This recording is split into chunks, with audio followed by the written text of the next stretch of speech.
오늘 아침 우리에게 주시는 하나님의 말씀입니다. 창세기 구약성경 창세기 17장 1절에서 6절 말씀을 한 절씩 교독하겠습니다. 창세기 17장 1절에서 6절 말씀을 한 절씩 교독하겠습니다. 아브라함이 99세에 여호와께서 아브라함에게 나타나서 그에게 이르시되 나는 전능한 하나님이라 너는 내 앞에서 행하여 완전하라. 내가 내 언약을 너와 너 사이에 두어 너를 크게 번성하게 하리라 하시니 아브라함이 엎드렸더니 하나님이 또 그에게 말씀하여 이르시되 보라 내 언약이 너와 함께 있으니 너는 여러 민족의 아버지가 될지라. 이제후로는 내 이름을 아브라함이라 하지 아니하고 아브라함이라 하리니 이는 내가 너를 여러 민족의 아버지가 되게 함이니라. 내가 너로 심히 번성하게 하리니 내가 내게서 민족들이 나게 하며 왕들이 내게로부터 나오리라. 아멘. 하나님께서 아브라함에게 처음 나타나실 때가 그가 본토 친척 고향을 떠나서 하란에 머물고 있을 때였습니다. 그때 아브라함의 나이가 75세였고요. 오늘 읽은 성경에 보면 아브라함이 99세 때에 여호와께서 아브라함에게 나타나셨다라는 말씀이 있습니다. 그리고 이 99세 때에 나타나신 하나님께서는 아브라함에게 그동안 하나님께서 주셨던 약속의 말씀을 좀 더 새롭게 그리고 이전에 구체적으로 하지 아니하셨던 말씀을 또 추가적으로 하십니다. 대표적인 것이 이제 네가 아들을 낳을 것이다 라고 하는 약속의 말씀입니다. 나중에 그 얘기를 이제 엿들었던 이제 사라가 혼자 웃었죠. 우리 나이가 지금 이 정도에 무슨 아이를 낳는단 말인가. 이제 그런 생각을 했던 바로 그때입니다. 그리고 결국 100세의 아브라함은 아들을 얻습니다. 하나님께서 아브라함에게 다시 나타나셔서 새로운 약속의 말씀을 주시면서 아주 좀 특별한 일을 한 가지 해주셨습니다. 그것은 이제 아브라함의 이름을 바꾸어 주신 것이죠. 원래 아브라함의 이름이 아브람, 우리는 뭐 아브람이나 아브라함이나 읽다 보면은 발음이 비슷하고 해서 크게 느끼지를 못합니다만은 아브람이라고 하는 이름에서 아브라함이라고 하는 이름으로 하나님께서 바꾸어 주십니다. 나중에 보면 아내 사라의 이름도 바뀌죠. 원래 사라의 이름이 사레였는데 역시 사라라는 이름으로 바뀌었습니다. 아브람이라고 하는 이름의 원래 뜻이 민족의 아버지, 열 큰 아버지, 위대한 사람 아마 이런 뜻인 것 같습니다. 아브람. 사레라고 하는 이름의 뜻은 공주, 귀한 사람, 귀한 여인 아마 그런 뜻이었던 것 같습니다. 그런데 아브람을 아브라함으로 바꾸고 사레를 사라로 바꿀 때는 그 의미가 훨씬 넓어집니다. 아브람이라고 하는 말이 위대한 사람, 훌륭한 사람, 큰 아버지 이런 뜻에서 모든 사람의 아버지. 그래서 성경에서는 열국의 아버지 이렇게도 번역을 하지요. 사레도 마찬가지입니다. 사레도 원래는 귀한 분, 공주 뭐 이런 뜻이었는데 이제 사라로 가면서 많은 사람의 공주, 많은 사람의 어머니 이런 뜻으로 이름이 확장이 된 것이죠. 그것은 원래 하나님께서 아브라함에게 주셨던 약속의 말씀을 비춰보면 자연스러운 변화라고 할 수가 있습니다. 창세기 12장에서 하나님께서 아브라함에게 나타나셔서 주셨던 말씀을 곰곰이 되새겨보면 내가 너를 복되게 하겠고 너에게 땅을 주겠고 그 다음에 너를 통해서 많은 사람들이 복을 받게 될 것이다 라고 말씀을 해 주셨습니다. 아브라함이라고 하는 사람 자체를 복되게 하실 뿐만 아니라 아브라함을 통해서 많은 사람들에게 하나님의 복을 전하겠다라는 내용이 포함되어 있었던 거죠.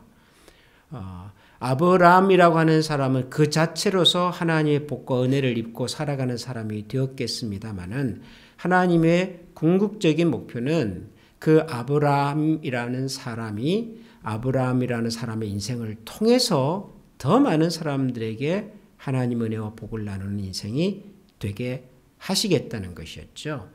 그리고 그것을 어떤 의미에서는 확증하는 의미로 이름을 바꿔주신 것입니다. 아브라함으로 시작을 했으나 그 인생을 아브라함으로 발전시키시는, 사레로 시작했으나 사라로 확장해 가시는 그런 하나님의 약속과 계획이 오늘 이 사건 속에서 이제 드러나는 것입니다. 하나님께서 우리의 삶 속에 오셔서 말씀해 주시고 약속하신 많은 것들이 기본적으로는 우리 자신을 향한 것입니다. 하나님의 백성으로, 하나님의 사람으로 우리의 마음이, 생각이, 삶이, 우리가 계획하는 모든 것들이 정말 복되게 하시고 하나님을 영화롭게 하는 인생이 되게 하는데 하나님의 일차적인 관심이 있으십니다. 그러나 하나님의 관심은 거기에 그치지 않습니다. 하나님의 관심은 언제나 하나님의 사람들, 하나님의 백성들을 통해서 더 많은 사람들에게 하나님의 은혜와 복이 흘러가기를 원하십니다. 종종 성경에서 이런 하나님의 더 큰 그림과 계획을 이해하지 못하고 하나님의 복과 하나님의 은혜가 마치 자기 자신, 자기가 속한 공동체만 국한될 것처럼 생각하고 살았던 사람들이 종종 있습니다.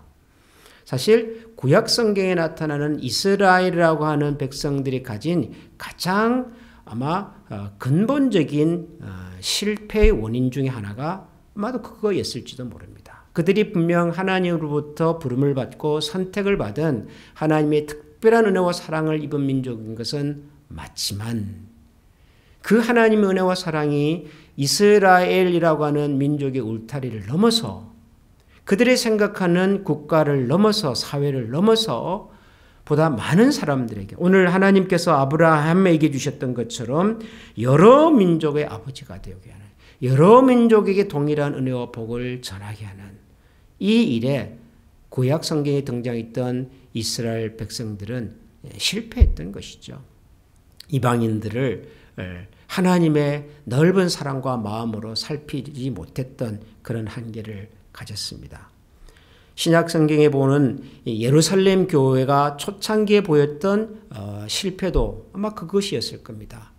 성령이 너에게 임하면 권능을 받아서 예루살렘, 사마리아 그리고 땅 끝까지 복음을 전하게 하시는 것이 하나님의 원래 계획이었으나 예루살렘 교회는 그 계획에 무뎌고 늦었습니다. 예루살렘 교회가 전혀 그 하나님의 말씀을 순종하지 않았다라고 볼 수는 없겠으나 예루살렘에서 모였던 사람들의 그 운집, 그들 사이에서 이루어졌던 교제, 그리고 아마 굉장히 기뻤고 자신도 많았을 거고 좋았을 겁니다. 결국 그런 것들이 더 근원적인 하나님의 약속의 말씀을 다시 기억하고 실천하는 일에 게으르게 만들었고 늦게 만들었습니다. 그 결과는 예루살렘에 찾아온 박해였죠. 할 수 없이 흩어질 수밖에 없었고 그래서 오늘날 우리가 기억하는 수많은 신약시대의 교회들이 등장했습니다. 하나님께서 아브라함에게 25년 정도가 지난 이즈음에 다시 나타난 이유를 기억해 볼 필요가 있는 것이죠. 25년은 절대로 짧은 세월이 아닙니다. 그 사이에 많은 일들이 있었겠지요. 어쩌면 아브라함은 하나님께서 처음 그에게 불러주셨던 약속의 말씀을 희미하게 잊어가고 있었을는지도 모르겠습니다. 어쩌면은 그냥 나와 내 가족 한 가족 편안하게 별 탈 없이 무탈하게 살면은 그것으로 족하지 않을까라는 생각을 하고 있었을는지도 모르겠죠. 그런 아브라함에게 하나님께서 나타나셔서 그의 이름을 바꾸십니다. 그의 인생의 목표를 다시 확인시켜 주시는 것이지요. 아브라함이 살아야 될 삶의 가치를 다시 한번 보여주시는 것이지요. 하나님께서 종종 우리에게 찾아오셔서 우리가 잊어버릴 법할 때에 말씀으로 도전해 주시고 격려하실 때가 있습니다. 우리가 하나님을 떠난 것은 아니지만 하나님의 약속과 은혜의 말씀을 기억하고 가슴에 새기고 순종하며 실천하는 일에 우리가 늦을 때, 우리가 무딜 때, 우리가 잠잠할 때 하나님께서는 새로운 방법으로 또 우리에게 찾아오시기도 하십니다. 하나님께서 우리의 이름을 바꾸시지는 않으실지 몰라도 우리가 살아가는 삶의 방향을 다시 한번 조정해 주실 때가 있습니다. 오늘도 하나님께서 저와 여러분에게 이런 말씀으로 찾아와 주시기를 저는 기대합니다.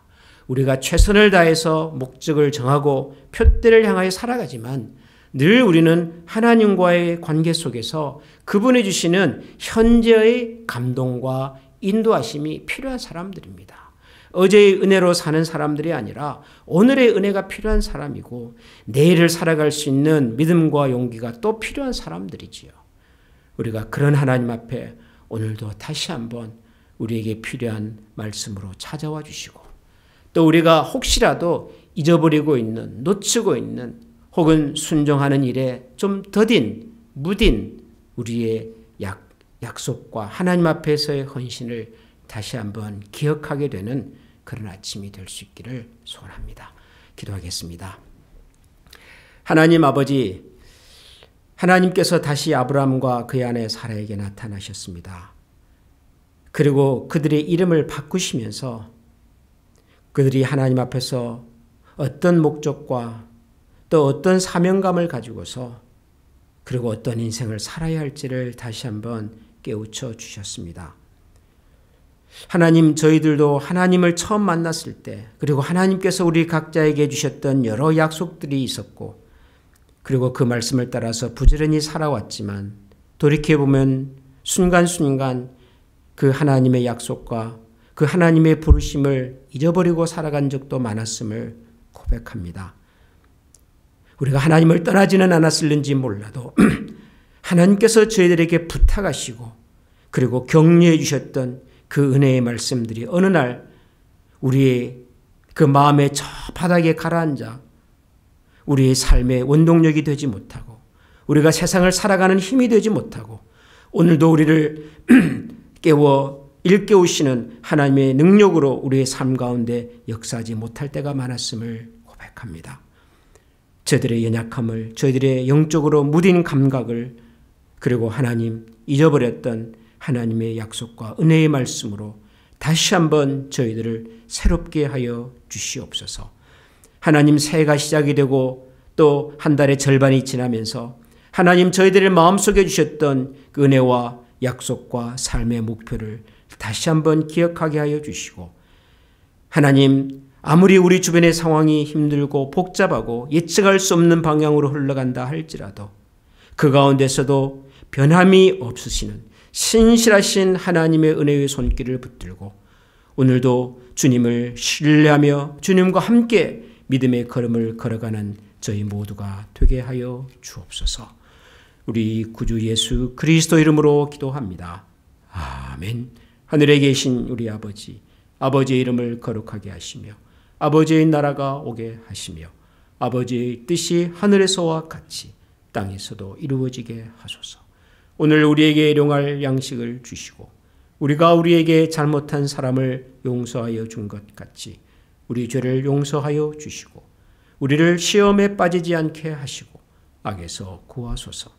나라와 권능과 영광이 영원히 아버지의 것입니다. 아멘.